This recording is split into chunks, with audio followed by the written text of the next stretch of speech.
বিএনপির যে সংবাদ সম্মেলনটা হয়েছে সেই সংবাদ সম্মেলন থেকে যে মেসেজটি এসছে সেটা দিয়ে শুরু করতে চাই। আপনারা বলছেন এই সংবাদ সম্মেলন থেকে সরকারের প্রতি হতাশা ব্যক্ত করেছেন এবং সেখানে নির্বাচন ছাড়াও আরও অনেকগুলো বিষয় নিয়ে এই হতাশা ব্যক্ত করা হয়েছে বলে মনে হচ্ছে। আমি একটু জানতে চাই, কারণ এই অভিব্যক্তিটাই প্রকাশটা অন্তর্বর্তী সরকারের প্রধানের সাথে বৈঠকের পর প্রথম আমরা একটা অফিসিয়াল স্টেটমেন্ট পেলাম। এই হতাশা কি শুধুই আপনার ডিসেম্বরের নির্বাচনের জন্যই, নাকি আরও কোনো বিষয় এই মিটিংয়ের পরেই কি আপনাদের এটা মনে হলো যে বাড়তি হতাশা যোগ হলো, নাকি এটা আগে যে হতাশার জায়গা ছিল ঠিক তারই একটা কন্টিনিউশন? ধন্যবাদ জেসিন আপা আপনাকে এবং আমাদের যারা শুনছেন এবং দেখছেন আমার সহ আলোচক সকলকে। আসলে হতাশাটা ওটা হয়তো এখন এক্সপ্রেস করা হচ্ছে বিষয়টা, আর কেবলমাত্র নির্বাচনকে কেন্দ্র করেই যে এটা সেটা না। বাংলাদেশের যে প্রেক্ষাপটটা গত 9 মাসে বিরাজ করেছে, একটি ইন্টারিম গভর্নমেন্টকে যত ধরনের সহযোগিতা করা প্রয়োজন একটি রাজনৈতিক দল হিসেবে, যেটা আমাদের প্রাইম প্রায়োরিটি ছিল এবং আমরা সেটা করেছি, করে যাব, এখানে আমাদের কোনো দ্বিমত নেই। কারণ আমরা জানি যে দেশকে এখান থেকে একটি জায়গায় নিয়ে যাওয়ার জন্য, এই ফ্যাসিজম থেকে গণতন্ত্রের পথে উত্তরণের জন্য যেই রোডটা আছে, এই রোডটাতে যদি আমরা একে অপরকে সহযোগিতা না করি তাহলে এটা আসলে আমাদের কাঙ্ক্ষিত লক্ষ্যে আমরা পৌঁছাতে পারবো না। সেই মেন্টাল সেটআপ থেকে কিন্তু বাংলাদেশ জাতীয়তাবাদী দল শুরু থেকে একদম ফ্রম দ্য ভেরি বিগনিং, এই 5 তারিখের পরে 8 তারিখে যখন এই ইন্টারিম গভর্নমেন্ট শপথ নিলেন, তখন থেকে কিন্তু আমরা দ্ব্যর্থহীন কণ্ঠে বলে গেছি যে কোঅপারেশনের কোনো ধরনের কোনো ঘাটতি এখানে বিএনপির পক্ষ থেকে হবে না। এবং বিএনপি বাংলাদেশের সব থেকে বড় স্টেক হোল্ডার একটা রাজনৈতিক দল, এবং এই দলের যত কর্মী আছেন, সমর্থক আছেন, প্রত্যেককে সহযোগিতা করে কিন্তু আসলে আমরা এই গভর্নমেন্টকে সহযোগিতাটা করতে চেয়েছি এবং করব, এখন পর্যন্ত করব, সেই ধরনের আমাদের মানসিকতাও আছে। কিন্তু সমস্যাটা যেটা হয়ে গেছে যে এই যে সহযোগিতা করছি আমরা অথবা অন্যান্য রাজনৈতিক দল অথবা দেশের সাধারণ জনগণ, এটার কিন্তু কোনো ফিডব্যাক এই গত 9 মাসের আমলনামাতে নেই, অথবা এটার কোনো ধরনের কোনো ভিজিবল কোনো কিছু কিন্তু এই বর্তমান সরকারের 9 মাসের আমলনামাতে আমরা দেখতে পাচ্ছি না। সো এই জায়গাটা থেকে হতাশ না হওয়ার তো কোনো কারণ আমরা দেখছি না। On the top of it যেটা বলা হচ্ছে বা করা হচ্ছে, বিভিন্ন ধরনের মন্তব্য আসছে, বিভিন্ন ধরনের স্টেপস নেওয়া হচ্ছে, যেটা এখন সবথেকে বেশি জরুরি যে কাজগুলো আমাকে প্রায়োরিটাইজ করা হবে, এগুলো বাদ দিয়ে অনেক এমন ইস্যুকে সামনে নিয়ে আসা হচ্ছে যেটা বিতর্কের জন্ম দিচ্ছে।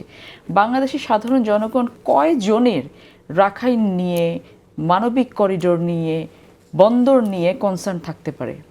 শুধু ওই জায়গাগুলো স্টেকের থাকতে পারে, কিন্তু বাংলাদেশের যে একেবারে সাধারণ জনগোষ্ঠী, এদের কনসার্নের জায়গাটা কি? দ্রব্যমূল্যের জায়গা, আমার আইন শৃঙ্খলা রক্ষাকারী বাহিনীর যেই তৎপরতার যে অভাবটা, আমি কোথাও গিয়ে আমি শেল্টারটা পাচ্ছি না, যারা অন্যায় করছে ঘুরে বেড়াচ্ছে, এই জায়গাগুলোতে যে অবস্থা বিরাজ করছে, আমার ব্যাংকের টাকাগুলোর কি অবস্থা হচ্ছে, আমি ভোট দিতে পারিনি, আমার যে বিচার ব্যবস্থা আমি ঠিক করতে পারছি না, এই যেইগুলো বাংলাদেশের মানুষের প্রতিদিনের জীবনমানের সাথে ভেরি মাচ কানেক্টেড, এই জায়গাগুলোতে সরকার কোন ধরনের কি কাজ করেছে এই 9 মাসের আমলনামাতে কিন্তু একটা সেরকম করে কিন্তু ভিজিবল কোনো কিছু গভর্নমেন্ট দেখাতে পারবে না। সো আমাদের আজকে প্রেস কনফারেন্সে যেটা উঠে এসছে, এটা বিএনপির না, আমি বলবো যে এটা সমগ্র বাংলাদেশের ভয়েস হয়ে আজকে কিন্তু বিএনপি এটা সাংবাদিক সম্মেলন করে বলেছে যে look, we are ready to cooperate. পুরো বাংলাদেশ আপনাদেরকে কোঅপারেট করতে বসে আছে, বাট ইট ডাজন্ট মিন যে আপনাদেরকে কোনো ব্ল্যাঙ্ক চেক দিয়ে দেওয়া হয়েছে যে আপনারা যে কোনো কিছু যে কোনো সময় করতে পারবেন, যে কোনো সময় থ্রেট দিতে পারবেন, যে কোনো সময় বলতে পারবেন এই তোমরা এটা করছো আমি কিন্তু চলে যাব। No, you can not do this.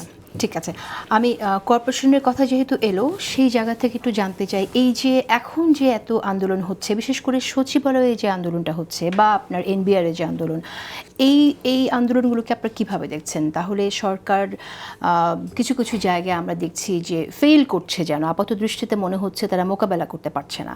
তো এই কোঅপারেশন থাকলে তাহলে এই ব্যর্থতার দায় কিছুটা বিএনপির উপর কি আসে না? দেখুন, এই যে এনবিআরকে নিয়ে যে ঘটনাটা ঘটলো অথবা সচিবালয়ে যে ঘটনাটা ঘটছে, এটা ইটস ভেরি মাচ অবভিয়াস এটাই হবে। কারণটা হচ্ছে যে আপনি যেই সেক্টরগুলোতে এখন হাত দিতে চাচ্ছেন, এই সেক্টরের উপরে আপনার কতটুকু কন্ট্রোল আছে। আপনার ক্যাবিনেটের কতটুকু কন্ট্রোল আছে, বা এই সেক্টর নিয়ে কাজ করার জন্য আপনার প্ল্যানিং কি আছে। ক্যাবিনেটের কন্ট্রোল নেই কেন? থাকলে তো এই অবস্থাটা হতো না।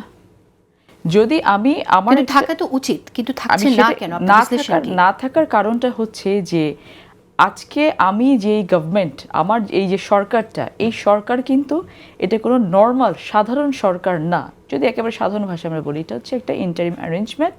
এই ইন্টারিম অ্যারেঞ্জমেন্টের স্পেসিফিক কিছু কাজ আছে, নির্বাহী কাজ, রেগুলার ডে বেসিসের কাজ। সো আপনি এই রেগুলার কাজগুলো বাদ দিয়ে যখন আপনি এক্সট্রা অর্ডিনারি কোনো কিছু করতে চাইবেন, unit extra ordinary force, unit extra ordinary policy, unit extra ordinary executive পাওয়ার, অথরিটি, অনেক কিছু লাগবে। সো সেগুলো আপনার সামঞ্জস্য আছে কিনা, এবং আপনি যাদেরকে দিয়ে করাচ্ছেন তারা কেপেবল কিনা সেই কাজগুলো করার জন্য।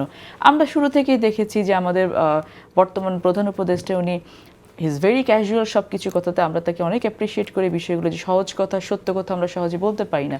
উনি কিন্তু অনেক সাক্ষাৎকার এরকম বলেছেন যে আমরা একটা দায়িত্ব হাতে নিয়েছি, আমরা চেষ্টা করছি, ভালো হলো তো লেগে গেল তো ভালো হলো, না হলে কি হবে আমরা জানি না।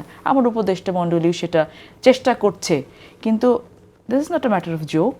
একটা কান্ট্রি নিয়ে তো এগুলো করা যায় না। সো আমাদেরকে যেটা করতে হবে, আমাদের এমন কাজই হাত দিতে হবে যেটা এই মুহূর্তে বাংলাদেশের জন্য জরুরি।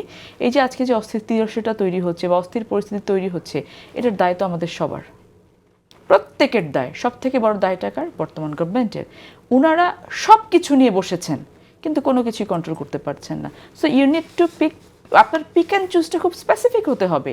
যে আপনি ধরেন, আপনি বলছেন যে for the sake of argument ধরে নিলাম যে আপনি জুনে নির্বাচন দিবেন, for the sake of argument আপনাদের স্টেটমেন্ট অনুযায়ী আপনি জুনে নির্বাচন দেওয়ার জন্য আপনাকে অ্যাটলিস্ট মার্চে আপনাকে শিডিউল দিতে হবে। আপনার শিডিউলের জন্য আপনি কী কাজ করেছেন? কোনো কিছু কি আপনার সামনে আছে? অনেকগুলো প্রশ্ন সামনে এসছে, আমি অস্থিরতাটা বাড়বে যদি এই জিনিসগুলো এই মুহূর্তে যদি ফাইন্ড আউট করা না যায়, সর্ট আউট করা না যায়।